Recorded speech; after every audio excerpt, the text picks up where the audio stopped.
Assalamualaikum warahmatullahi wabarakatuh. Perkenalkan, nama saya Davina Walia Kasono dengan NPM 2210252.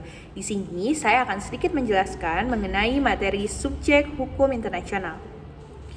Menurut Mohtar Kusuma Atmaja, subjek hukum internasional merupakan segala sesuatu yang menurut hukum dapat memiliki hak dan kewajiban serta memiliki kewenangan untuk melakukan hubungan hukum atau bertindak menurut ketentuan hukum internasional yang berlaku.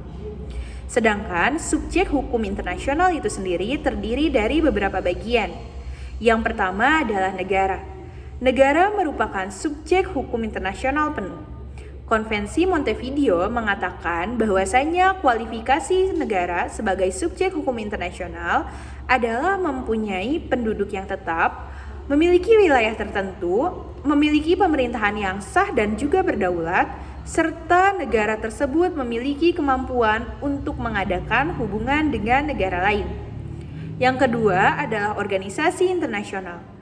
Klasifikasi organisasi internasional adalah sebagai berikut. Yang pertama, organisasi internasional yang memiliki keanggotaan secara global dengan maksud dan tujuan yang bersifat umum. Misalnya adalah Perserikatan Bangsa-Bangsa atau PBB.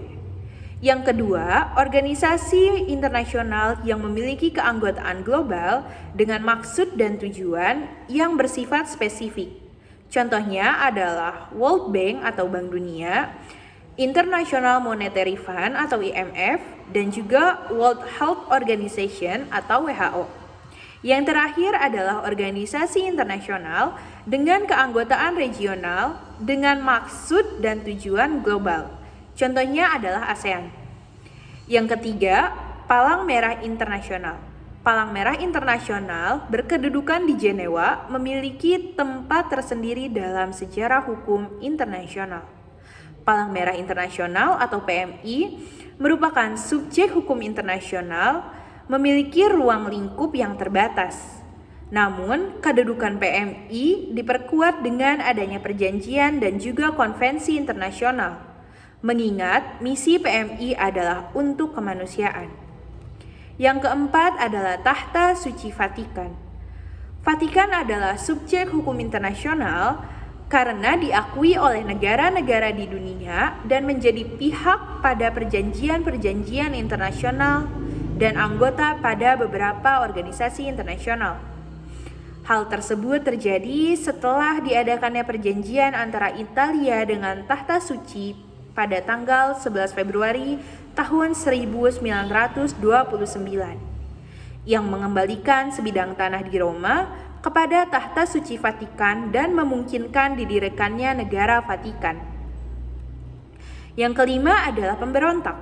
Menurut hukum perang, kelompok pemberontak dapat menjadi subjek hukum internasional jika telah terorganisir, menaati hukum perang, memiliki wilayah yang dikuasai, memiliki kemampuan untuk mengadakan hubungan dengan negara lain, dapat menentukan nasibnya sendiri, menguasai sumber daya alam di wilayah yang dikuasainya, dan juga memilih sistem ekonomi, politik, juga sosial sendiri. Yang terakhir atau yang keenam adalah manusia sebagai individu. Manusia sebagai individu juga termasuk ke dalam subjek hukum internasional. Masih bersumber dari buku yang sama, diterangkan oleh Mohtar Kusuma Atmaja dalam perjanjian Versailles pada tahun 1919, memuat sejumlah pasal yang memungkinkan individu untuk mengajukan perkara secara internasional ke Mahkamah Arbitrase Internasional. Dengan demikian, dapat disimpulkan bahwasanya keenam subjek hukum internasional adalah negara, organisasi internasional, Palang Merah Internasional, Tahta Suci Vatikan, pemberontak, serta individu. Sekian dari saya. Wassalamualaikum warahmatullahi wabarakatuh.